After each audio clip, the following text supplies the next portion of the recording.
All right, so how about we get started, Margaret? Hello, everyone. My name is Rebecca Galter. I'm the Director of Marketing and Events at the National Retail Association. We're very pleased to have partnered with Lumo Workplace Wellbeing in an effort to help our retail members further. So Lumo Workplace Wellbeing, it helps businesses build strong, resilient and connected teams.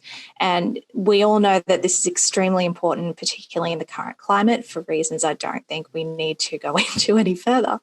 Today, Margaret and I are going to be talking about how we can build personal resilience in ourselves and our employees, and what actions that managers can take to lead a culture of resilience.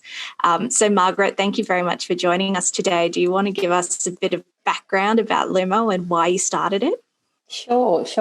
Thanks, Beck. Thank you for having me on, and good afternoon, everyone. Thank you for tuning in. It's nice to be here chatting about resilience this afternoon. So here at Lumo, we've been working with businesses and trying to make resources for wellness and resilience more accessible to businesses, and particularly to businesses like the retail sector, who I know you've had a really tough 2020. So it's really pertinent that we're talking about resilience today. What we've been doing quite a lot lately is working with businesses who have been affected by the pandemic and who have what I would call a really refreshing, optimistic vision for the future, or a realistically optimistic vision for the future. And what they're doing is changing their business, responding to what they think might be on the horizon for them. And they're using strategies like embracing change and focusing on well-being and focusing on the resilience of their people as a strategy to get them through this period, so that they're positioned for growth after the pandemic in whatever form that looks like. And helping their people understand what resilience is, how they can engage their own resilient systems, and how this can work in the work environment. So it's both an individual training that we're doing and also team training. Yeah. Amazing. Well, look, maybe start us off here with baby steps. What is resilience and why is it important? And that's a very good question, Beck, because I have actually, I read a couple of things earlier this week that were talking about resilience, and, it's all about toughening up and it's all about sucking it up and, have the proverbial cup of concrete and that sort of thing. And resilience really, though, is it's quite a fundamental human concept. It's the ability of human beings to respond to and work through and return to normal after they've been faced with adversity or stress. Okay, so what that means in the workplace environment and what it means in the modern world is our ability to address and respond to the challenges that we might face in our modern life, or that we might face in the modern workplace. So this can range from things like, sadly, losing a loved one, or perhaps being involved in a serious accident or sustaining a serious injury, through to some of the more day-to-day things like being passed over for a promotion, or perhaps making an error at work and feeling embarrassed about that, or perhaps not getting to go out on a date with someone that you would have liked to date. So those smaller things, as well as the bigger things in life, can conspire to wear down our resilience and that ability for us to respond, work through and recover. So, but the good thing about resilience is that we can and should work on our resilience and our well-being every day or every week, and be conscious of looking after ourselves. It's important because in this environment, we need people who are able to respond to the pressures of the modern world. We have so much noise going on. We have so much overstimulation. We get very tired. There is a lot of talk about people being fatigued by the pandemic. And so that's why it's such a topical issue now. And it's an issue that people are talking about, but it's an issue I don't see a lot of people taking action about. There's a lot of talk, not enough action, particularly in workplaces. And sometimes I think, though, that's because people don't know what to do. So that's what I'm hoping we can talk a little bit more about today. Absolutely. I mean, a lot of employers might not be sure what resilience entails, but also might not be sure how to address it in the workplace and what form it even takes. Yeah. You know, it can definitely be a lot more than yoga on the rooftop every now and then. Oh, yes. It's a lot more than that, Beck. A lot more than that. So, Margaret, how can we build resilience? Yeah, okay. So we can build resilience in many ways. And you never know, you might like to do a little bit of yoga on the rooftop. But it's all about working on your well-being, because that's the underpinning concept that supports your resilience, okay? And there are things that we can do every day for our well-being that will build our well-being and will bolster our resilience and our ability to work through adversity and the stress. So I've kind of put these into 4 areas. So the first thing that we need to do to support our resilience is take notice of our mental health hygiene. And our mental health hygiene is the 3 basics in life. And sometimes I feel guilty about saying these to people because they're so simple. It's the eating, it's the sleeping, and it's the moving. So that's your mental health hygiene. If you aren't giving your body the right kinds of food to so that you're getting the right nutrition, and you're not giving yourself enough food on a regular basis to keep your energy up, you're undermining your resilience. If you're not sleeping 8 hours a night, adults need 8 to 9 hours a night of sleep. If you're not sleeping enough at night time, that's undermining your resilience. And if you're not moving enough, and the recommendation is about 30 minutes of exercise every day. And, you know, you don't have to get a high-performance trainer or anything like that. Just go for a walk. If you're not moving appropriately every day, you're really on the back foot with your resilience. So making sure that you're eating the right foods, getting enough sleep, and getting some exercise are fundamentals. So if you don't get enough sleep, I do hear people say, oh, no, you know, I go to bed at 11 and I get up at 4 and, you know, I don't sleep very well. They're really not performing at their peak. And if you combine that with not eating right and then running on caffeine all day, you're really not at your peak performance, and that really is going to undermine your ability to handle the challenges that come up in life, whether they be big or small. Okay, so number 1 is take notice of your mental health hygiene, the basics. The second thing is we really need to make some conscious effort to ensure that we have clear and positive thought patterns in our minds. And this is where your yoga on the roof could be helpful, Beth. So unjumbling our thoughts and disconnecting from the world and clearing our mind on a daily basis is really important. The mind fog that we get these days from overstimulation, too much information, too much media, too much looking at screens really undermines our ability to think clearly and perform well. So some of the strategies that you can use, a big one is meditation. And meditation is an ancient practice, and it is scientifically shown to be able to reduce stress, reduce anxiety, and it clears our mind, and you can have a much sharper focus after you've meditated. If you've never meditated before, some people go, oh, I just don't know how to do it. But you know what? It's not that hard. The best way to start out is just sit down in a quiet spot for 10 minutes each day and just focus on your breathing.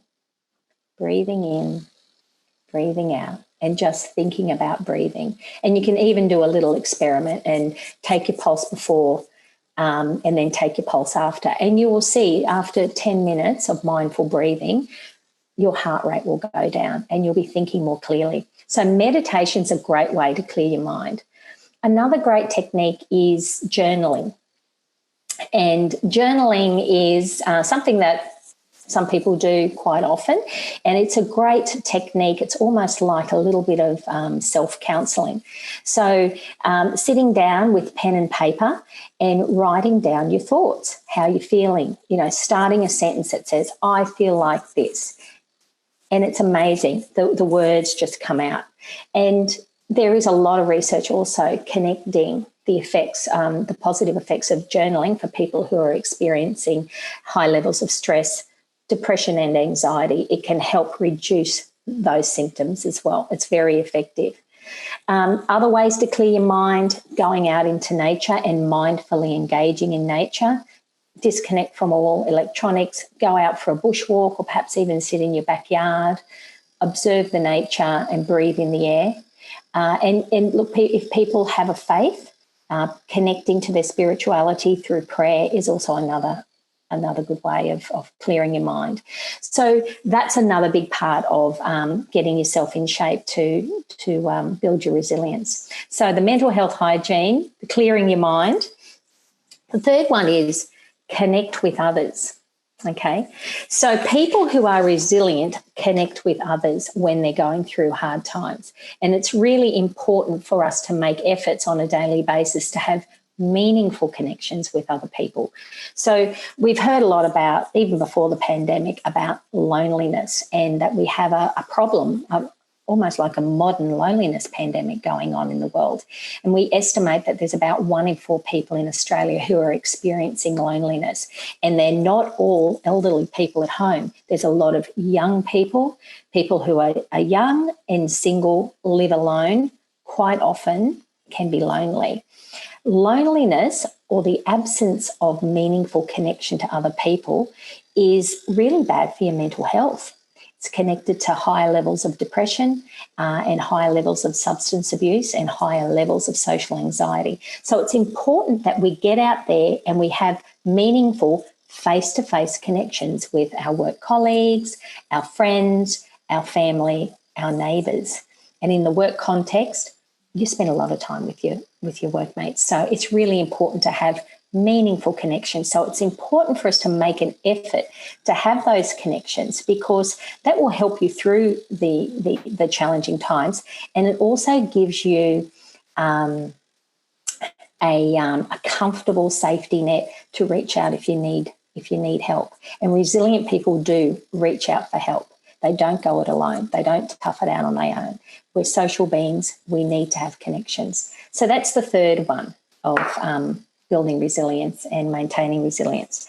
The fourth one is about having good relationship with yourself, okay, and knowing yourself. A big part of that is understanding what our values are and understanding what's important to us. A lot of our values, or a lot of people don't actually stop and think about what's really important to them in life. A lot of people feel like they're drifting in life. They might have a feeling of dissatisfaction about life and aren't quite sure why and can't quite put their finger on it. And often it will be because they're not living to their values. So our values are those ideals that we want to live to and or that are important to us. And usually our values are originally set when we're children, and they come from our family, or they may come from our teachers, they may come from our community or a church, that sort of thing. And once you get to adulthood, you might find that the values that you were taught back then aren't the values that are meaningful to you now. So it's important that people take some time to sit down and have a think about what's really important to them, and then set some goals that are aligned with those values. So, your value might be adventure, creativity, knowledge, loyalty, honesty. There are 100 of them, 200 of them. There are a lot of values out there, and they're all positive. But what you'll find if you go through an exercise to set your values is you'll distill them down to 3, 4, 5, and they're your values, and they're the kinds of things that really resonate with you. And they're the things that help you guide yourself through hard times and through decision making. So when adversity hits and our resilience is tested, a resilient person who knows their values is able to look to their values for guidance about how to get through it, and they won't allow the experience or the adversity that they've just faced to define their life, because their values define their life. So resilient people, you will find, are pretty well connected to what their values are and what's important to them. Okay, so an investment in yourself is identifying what your values are. Also, catching yourself and the inner critic that's in this head.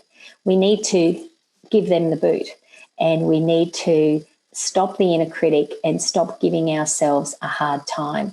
Stop having such high expectations of ourselves and give ourselves a break. Give ourselves a pat on the back now and again. We need to be our own best friend. So resilient people are kind to themselves. Resilient people know their values. Resilient people don't let events define them because their values define them. Resilient people have good basic mental health, and they get that through their mental health hygiene. They get it through having clear and positive thoughts, and they fall back onto their support networks and their connections. That's what real resilience is all about, okay?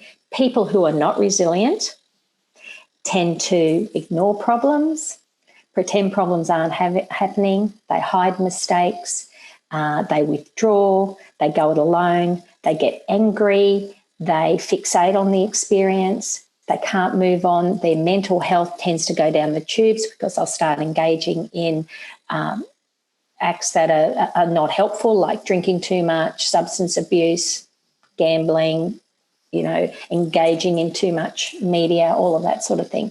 So if you have all of these fundamental wellbeing things in place, underpinning your personal resilience, you'll find that when adversity does strike in life, you are going to feel the emotion. You may feel the grief or the anxiety or the depression or whatever that goes with that experience, but that experience isn't going to define you, and those parts of your well-being are going to pull you through, and that's what good resilience is. So rather than going through that downward spiral and fixating on anything that has gone wrong, resilient person experiences it as well, just as much, but is able to push through it. Absolutely. And they can reframe experiences as well. So, and they can go and look for solutions in new places. So resilient people are very open to change. So resilience is all about making a choice to engage in different behaviours and different thought patterns and embrace new things. So people who are not resilient, they have an experience, they fixate on it, and they will not move past it. And so that's the difference. So in the workplace, we need people who are resilient and who are not going to be defined by this pandemic. They're not going to be defined by the economic crisis. They're not going to be defined by the fact that they're cut off from their family, and they're not going to be defined by the fact that they can't travel overseas anymore and all of the doom and gloom.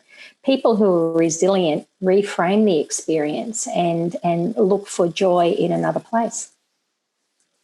Amazing. But how can we bring this into the workplace? So we've got managers on the webinar today. How are they going to implement changes that can lead and improve resilience in their team? Yeah. And this is the clincher. This is where managers really come into their own, and managers need to understand that they can have a really strong impact on the resilience of the individuals that are working for them and the individuals that are in their team. People will look to you for cues.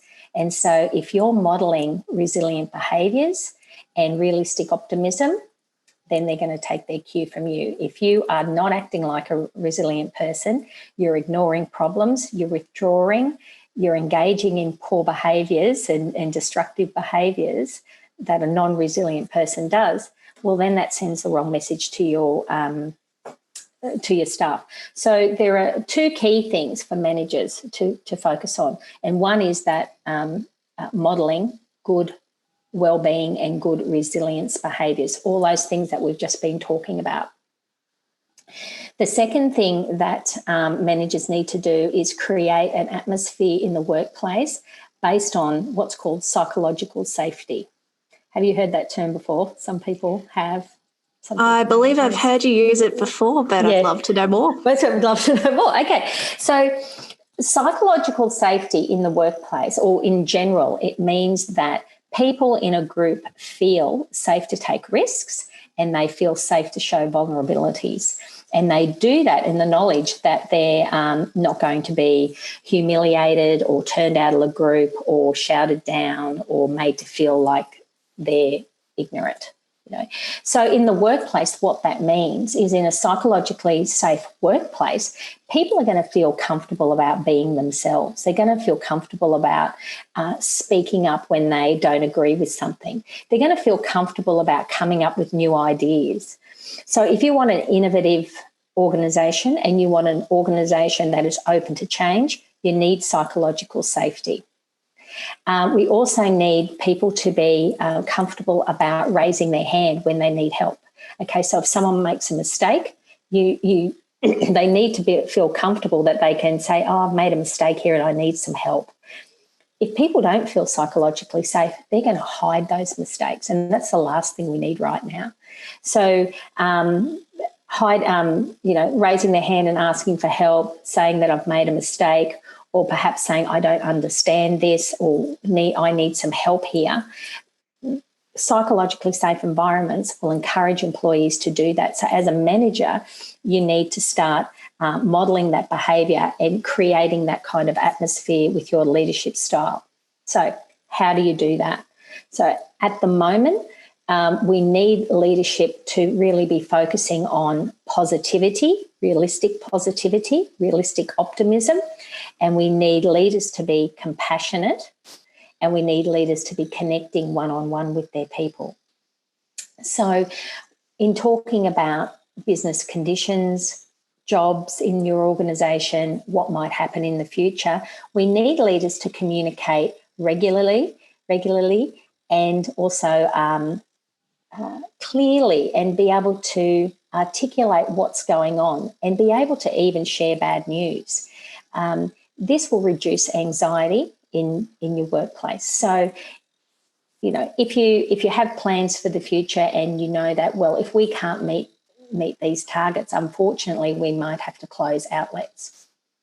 If that's what's happening and that's the plan, and you're able to share that with your employees, it's good to be able to share that in a compassionate way. So giving people predictability about what's going to happen in the future.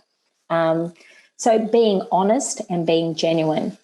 If you can't share certain information with them, or you don't know the answer to particular questions, and there's a lot of question marks on the horizon now, say that to your employees. Say, we're not really sure what our business is going to look like in a year's time, but we're going to give it a red hot go, and these are our plans for the future.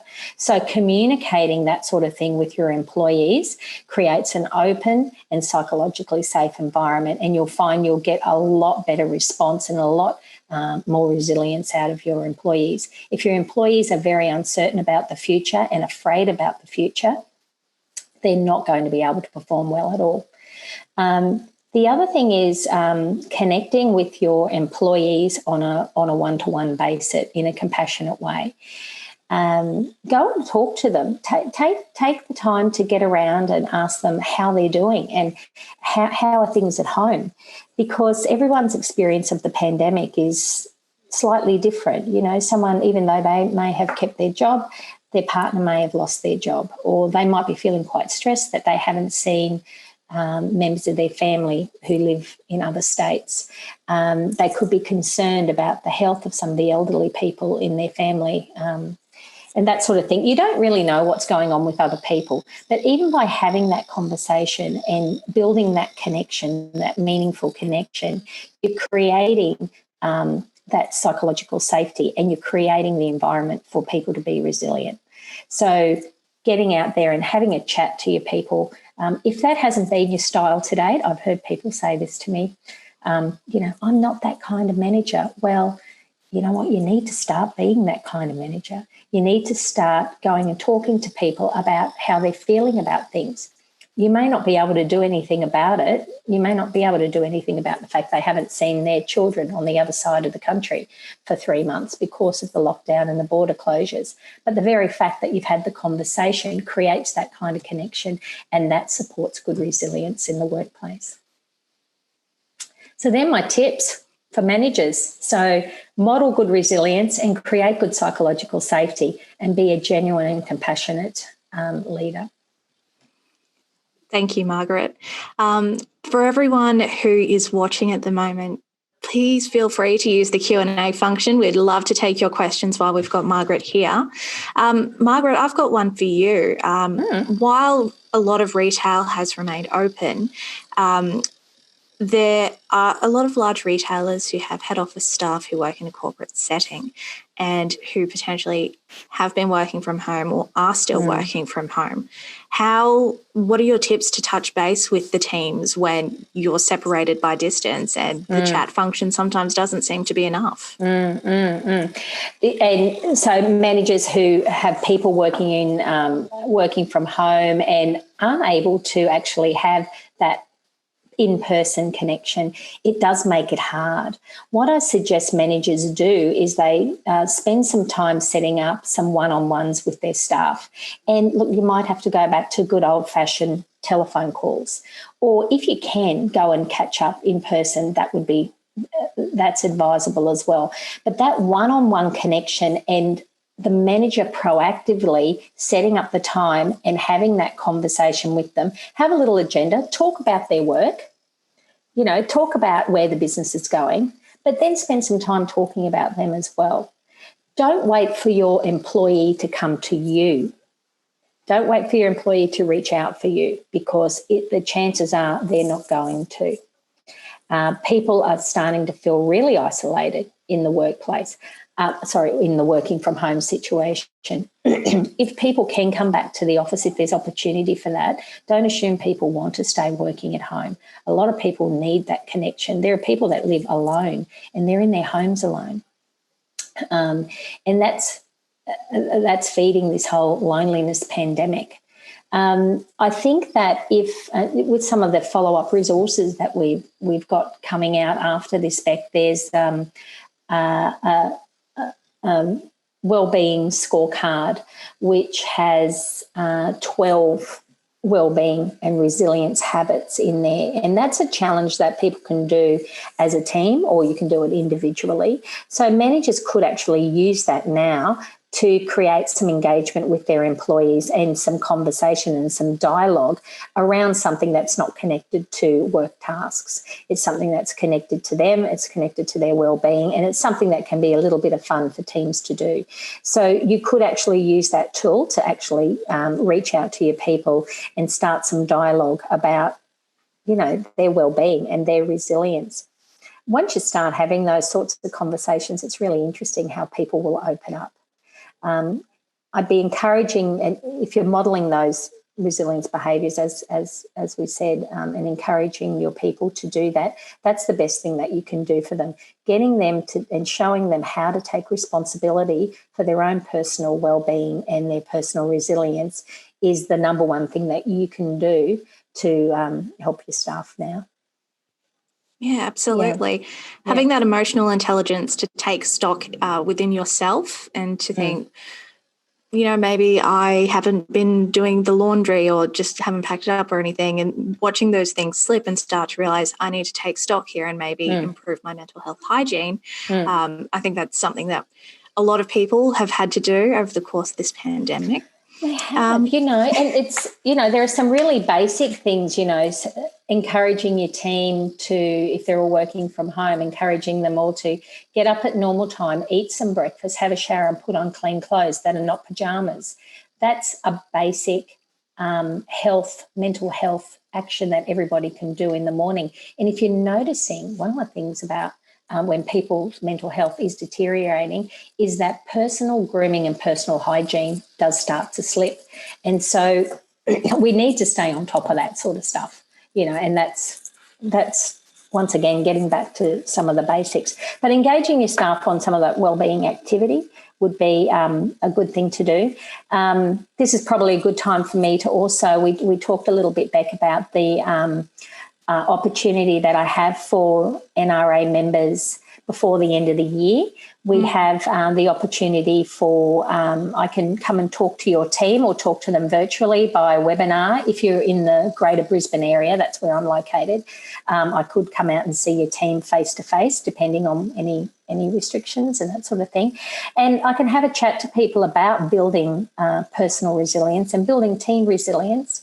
Get your team engaged in some wellbeing activities to get some momentum and for the team, and get your team connected up with some of the Lumo resources that will help support them and educate them so that they can start taking responsibility for building their own resilience and wellbeing.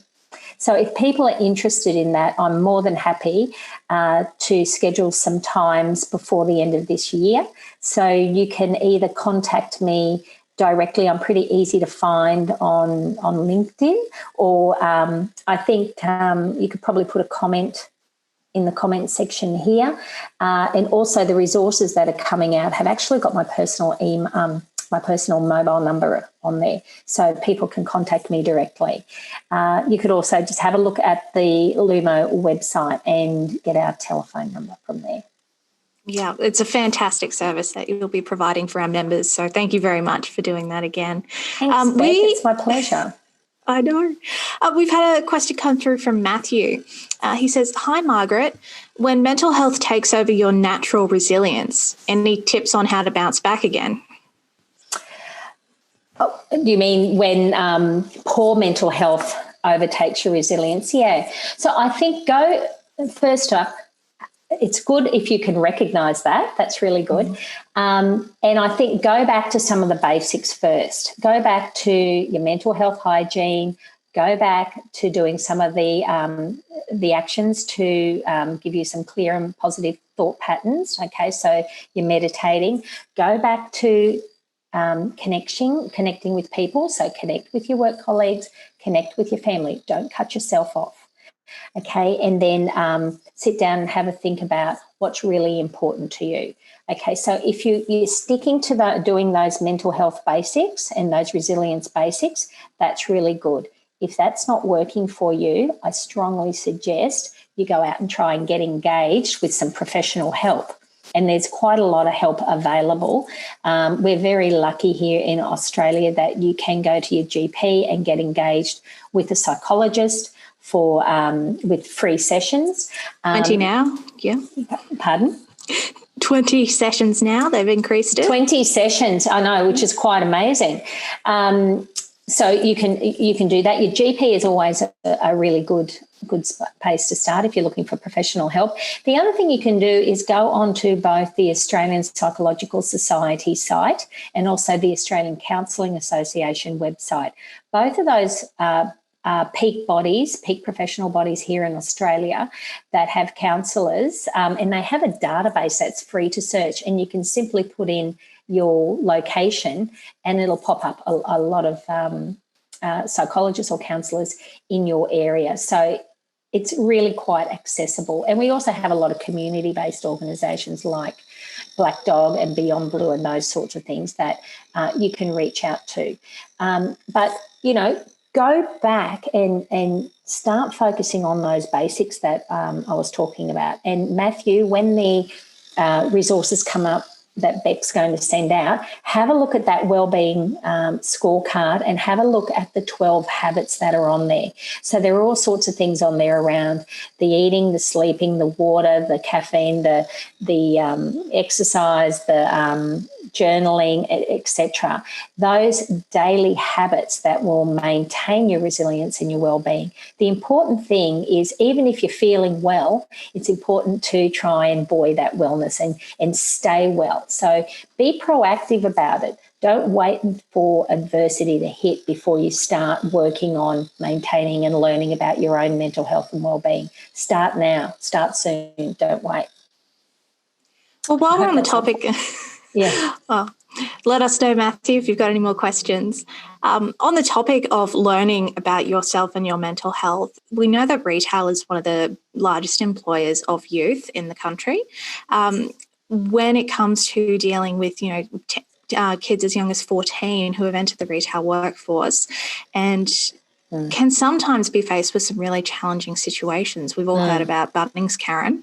How can managers support these young people who are still learning about their mental health and building their own resilience? I think too that that psychological safety and creating an environment where they can come and ask a question and they're not going to be made to feel silly is really important for the young people. And also some of the basics. So having your COVID safe plan in place and having it well communicated to your staff so that they know that you have their well-being in their best in your best interest. In their best interest. And then talk to them and run through again your procedures about what's going to happen if a customer comes in and has a complaint or a difficult customer, or they're supposed to be wearing a mask and they're not wearing a mask or whatever. And what is the procedure and what is their boundaries? And it's important particularly to go back to young people and say these things a couple of times rather than saying it to them once and expecting them to remember everything. You might have to go back and repeat some of these basic things and so that they know exactly what to do, and then they know how to escalate things and go and get help, and that if they come and ask you for help, you are going to back them up. And so even if a customer comes in, the Bunnings Karen comes in and starts causing trouble, and the employee gets sort of nervous and perhaps says a swear word to the customer, and that they're not going to get completely hauled over the coals for that because they were nervous and they don't know how to react. You need to be able to back up your staff, and you need to give them the assurance that you've always got their back. And that's what I really say about the young people. They do need, they may need a little bit more direction, particularly in dealing with those kinds of interactions with mature adults who can sometimes be really tricky to deal with. Yeah, absolutely. I think training and communication are both really key things when it comes to those difficult and sometimes traumatizing situations. Yeah. So still waiting for some more questions in the chat. So Margaret, maybe do you want to talk about what other services Lumo offers? You know, you've spoken to us about resilience and steps you can take to improve it. You know, what does Lumo do to foster this workplace wellbeing? At Lumo, we've got a real focus on helping businesses build stronger, connected, more resilient teams, and teams that are innovative. We do this through a number of things. It's through, number one, teaching individuals how to take responsibility for their own wellbeing and resilience, which I mentioned before. As individuals, we are the number one person in charge of our wellbeing, and so we need to know how to do that. And so we've got a lot of resources on there that teach people to how about understanding their own wellbeing. We also help businesses with understanding their rights and responsibilities around wellbeing, and what their responsibilities are around mental health in the workplace, and helping managers understand how to address common issues like dealing with conflict, perhaps dealing with domestic violence, perhaps leading with optimism, those sorts of things. We also help with managers to develop their own wellbeing culture, and that theme I was talking about before, psychological safety in the workplace. And we have quite a good guide actually on there that is very clear about how you can approach building your own wellbeing culture your own way, rather than taking some sort of, cookie cutter approach. So Lumo is very much about giving businesses resources and help and confidence and skills around building a good mental health and wellbeing culture, and building resilience is a integral part of that. So we love doing that, and we love talking to people, and then we connect you up with the resources and provide support around that. So people can go to the website and have a good look around our portal as well. We've also got quite a few free resources on our website at the moment. So some articles about managing your team wellness during COVID. All of our newsletters are on there, information about dealing with change, understanding values, understanding mindfulness, understanding the relationship between food and mental health. All of those sorts of things are all covered off in our newsletters as well, and they're free, so anyone can subscribe to those. So always happy to chat to people. That's wonderful. Actually, speaking about values, you've just raised a point for me. It's a lot of people are familiar with values but not quite sure how to create their own. For example, a couple of years ago, someone asked me to write a 5-year plan. I was like, what? I've lost you there. I don't know what's going to happen. So how do people sort of get started and identify their values and what's going to carry them through times of adversity? Yeah, sure. So, sorry, I missed a little bit there because you cut out. Did you say someone asked you to write a 5-year plan? Yes, and I had no idea what to put on there.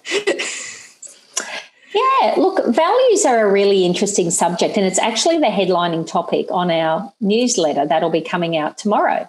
And maybe I will send it to you and you can send it out with the other resources as well, so people might be interested in reading this. So we've got a whole article and a little bit of a guide on the Lumo member portal, talking about resources, talking about values at the moment. And then in the newsletter, we've got a little bit of a summary around values. So there are some quite comprehensive exercises that you can go through to identify your values, but it's really about asking yourself, where do I want to go in life? What's really important to me? When do I feel my happiest?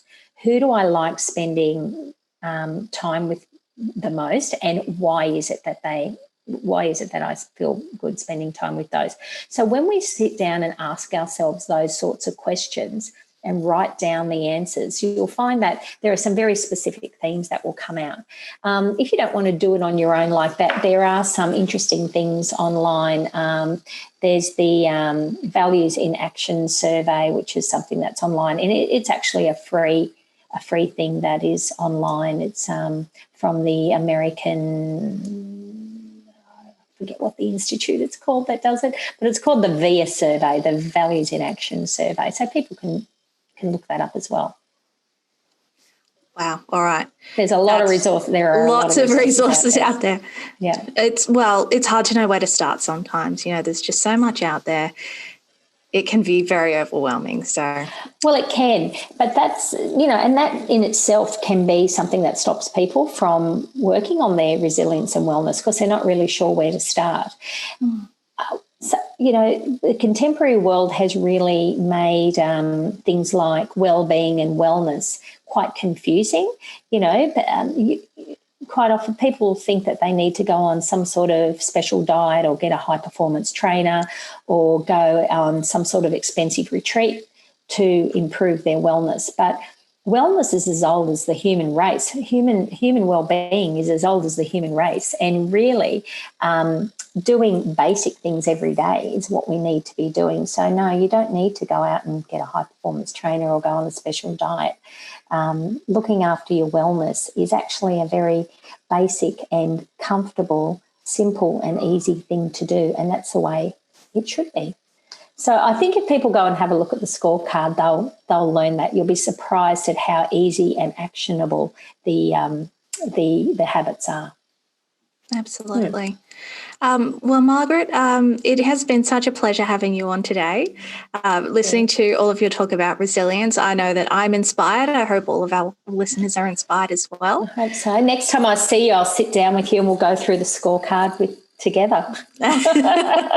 All right, some homework. So for all of our attendees, we'll be sending out the wellness scorecard as well as some top tips for managing resilience in the workplace, and also links to the newsletter that Margaret has talked about. And if anyone would like to reach out for that offer for NRA members. Oh, yeah. Yeah. So we'll have the contact number, but also feel free to email marketing@nra.net.au and we'll get you in touch. Margaret, thank you again, and everyone have a lovely Thursday. Thanks, Beck. Thanks, everyone. Thanks for tuning in.